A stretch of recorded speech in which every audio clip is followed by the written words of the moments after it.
लगता है, 1 या 2 किलोमीटर तक का सफर नहीं। आज के दौर में शिक्षा, वो भी फ्री में, सुनने में ही काफी अनबिलीवेबल सा लगता है ना। लेकिन दोस्तों, एक ऐसा भी शख्स है जो गरीब बच्चों को शिक्षा देने के लिए साइकिल से सफर करता है। 1 या 2 किलोमीटर तक का सफर नहीं, बल्कि एक राज्य से दूसरे राज्य तक का सफर। और यही वजह है कि बच्चे इन्हें अब साइकिल गुरु कहकर बुलाते हैं। तो चलिए दोस्तों, आपको रूबरू करवाते हैं साइकिल गुरु यानी आदित्य कुमार की कहानी से। साइकिल से गांव-गांव घूमकर बच्चों को पढ़ाने वाले साइकिल गुरु आदित्य कुमार का सफर काफी लंबा और संघर्ष भरा रहा है। उन्होंने कई परिस्थितियों से जूझकर अपने सफर की शुरुआत की है।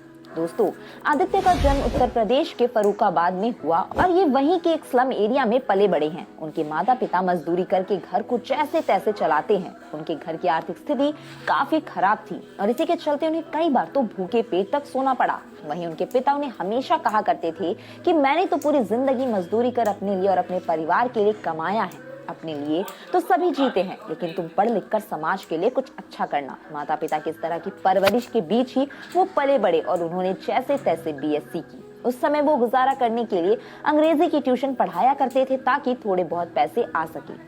तो चलिए दोस्तों, अब आपको बताते हैं कि आदित्य ने बच्चों को यूं फ्री में पढ़ाना कब और क्यों शुरू किया। दरअसल बात है साल 1995 में, जब उनके पास बीएससी पूरी करने के बाद नौकरी करने का ऑप्शन था, लेकिन फिर भी वो बच्चों को ट्यूशन पढ़ाकर ही अपना गुजारा करते थे। और उसी बीच कुछ गरीब बच्चे थे जो फीस नहीं भर पाते थे और इसी के चलते उन्होंने ट्यूशन पढ़ने से मना कर दिया। जिसके बाद आदित्य ने निर्णय लिया कि वो जरूरतमंद बच्चों को फ्री में पढ़ाएंगे और उन्होंने कुछ बच्चों को मुफ्त में कोचिंग देना भी शुरू कर दिया। और फिर उन्हें एहसास हुआ कि ऐसे उन्हें काफी सम्मान दिया जाता है, तो उन्होंने फिर गरीब बच्चों को मुफ्त में ही कोचिंग देना शुरू कर दिया। लेकिन कहीं ना कहीं आदित्य का परिवार भी चाहता था कि वो एक सरकारी नौकरी करे और अपना घर बसाए। लेकिन वहीं आदित्य चाहते थे कि जिस परिस्थितियों से वो पढ़कर निकले हैं, ऐसे और कितने ही बच्चे होंगे जो पढ़ ही नहीं पाते। इसलिए उन्होंने ऐसे बच्चों को पढ़ाने का मन बनाया, जिसके चलते उन्हें अपना परिवार तक छोड़ना पड़ा और वे लखनऊ रेलवे स्टेशन पर आकर रहने लगे। वहीं पर उन्होंने आसपास की झुग्गी बस्ती के बच्चों को पढ़ाना शुरू किया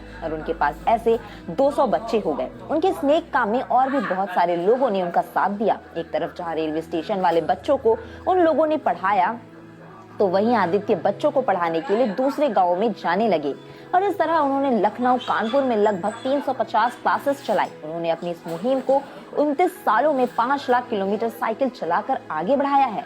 वो अपनी साइकिल पर एक तख्ती लगाकर रखते हैं जिसमें लिखा रहता है, गरीब बेसहारा बच्चों को पढ़ाने के लिए मदद करे। और इसी तख्ती को पढ़कर बहुत से लोगों ने उनकी मदद भी की है। उन्होंने अभी से साइकिल और डेडिकेशन के साथ अब तक 4.50 लाख क्लासेस शुरू की है। उनके इस काम के चलते साल 2018 में गूगल की तरफ से भारत का नंबर 1 शिक्षक होने का अवार्ड भी इन्हें दिया जा चुका है। इतना ही नहीं, उन्हें hero of the nation award के साथ कई और भी अवार्ड मिल चुके हैं। दोस्तों, कभी वो दिन था जब इनके पास खुद के खाने के लिए रोटी तक नहीं होती थी, लेकिन आज वो दिन है कि इनका नाम Guinness book of world records और लिम्का बुक ऑफ रिकॉर्ड्स में दर्ज है। इसी के साथ आज के वीडियो में इतना ही।